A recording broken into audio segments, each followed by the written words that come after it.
hello mga kabsat, ngayon nga po ang araw na ito ay pupunta po tayo sa Manila Hotel. So ayan po ang Manila Hotel mga kabsat. Dahil po magpapalunch po ang ating kaibigan dito po sa Manila Hotel. So ayan, nandito na po tayo sa Manila Hotel. Ayan, papasok na po tayo sa loob. Ayan po, bago pumasok sa loob mga kabsat ay kailangan ilagay ang mga gamit sa tinatawag nilang tray. Yan po at makikita po natin pagpasok. Ayan po.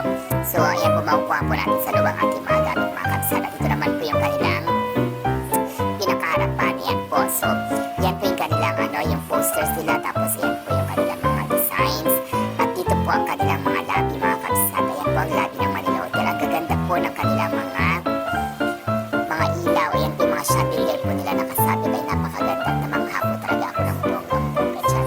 At ayan po, pinicturan po natin yung mga price list nila mga kabsat.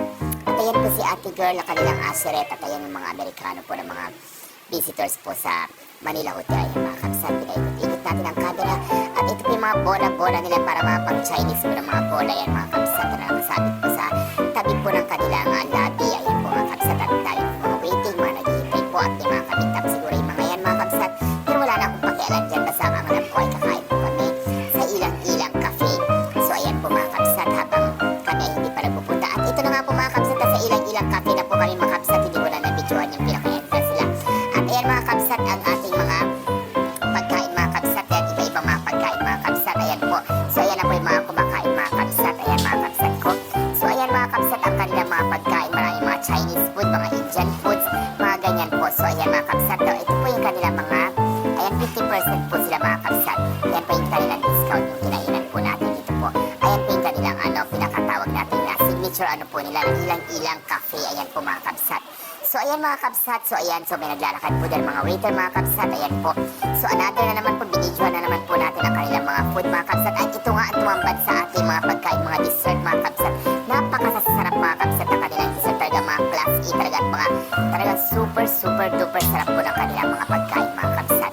So ayan po, ayan naglalakad si Kuya, ayan yung ating mga waiter, ayan pwede ka po umorder sa kanila. Ayan mga seafood nila mga kabsat, pwede ka po magpaluto dyan, ayan. Seafood po, pwede ka ng garlic seafood, ganyan, and everything. So, ayan po yung mga vegetable salad po nila mga kabsat. Ayan mga, mga foods. Ayan po mga kabsat, ayan. So, pagkatapos po niyan mga kabsat, ayan naman po ang kanilang mga pizza, ayan mga kabsat. So, ayan. So, after that, ayan mo, kakain na po ang bakla. Dahil nagutom na po, ayan po yung aking mga kinuha pagkain, pansit canton, ganyan, lechon. Ayan, meron tayong chicken feet mga kabsat, and everything, fish. Ayan po, tapos meron tayong sinigang, ayan po. Tapos pumunta na naman po tayo sa mga pagkain mga kabsat, upang i-video na naman natin siya. At ayan nga ang ating mga pagkain na naman po mga kabsat. Dahil hindi po talaga ako nagsawa sa kabibidyo dahil napakasarap po. At ito po ang pinakamatinding lechon nila mga kabsat. So ayan mga kabsat, ang kanilang mga pagkain ulit. Ayan, pinakita ulit natin ang mga pagkain. Ayan. So ayan po mga kabsat. Ayan mga kabsat, ang kanilang mga pagkain. Inulit-ulit po pong binidyoan talaga. Dahil napakaganda po ng arrangement ng kanilang mga pagkain. At lalong-lalo na po napakababait po ng kanilang mga tao po dito mga kabsat. Napaka-accommodating po nila mga kabsat. At ito na nga po yung pinaka sa lahat po, ay ang pinaka-bida po sa lahat ng kanilang lechon. So ayan, nagpatagtag po tayo ng lechon dyan kay Kuya. At sabi ko, Kuya, lagyan mo po ng malaking balat. Kaya pumilas po ang Kuya po ng malaking balat upang ilagay po sa ating plato mga kabsat. So ayan, kinatagtag niya mga kabsat. Pagkatapos po, inilakad po niya. Ilalagay na po niya mga kabsat yan dito po sa ating mga plato mga kabsat. At ayan na nga po. At ito yung mga seafood natin. Meron po tayo mga iba't ibang klase ng ito ng hipon at crabs. Ayan po mga kabsat.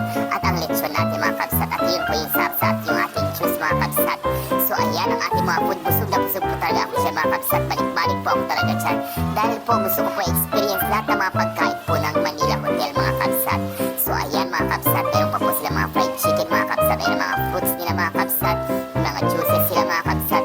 Iba-ibang klase ng juices mga kabsat.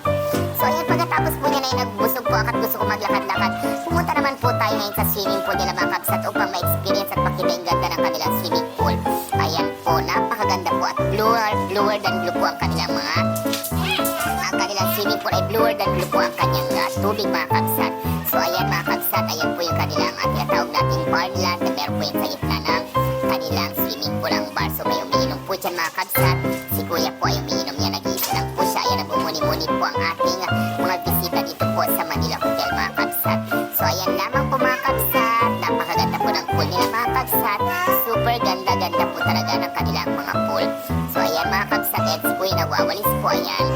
Napakalinis po ng kanilang swimming pool mga kabsat. Talaga po mayat maya po nilang nililinisin. Salamat po, thank you for watching. Blah blah blah.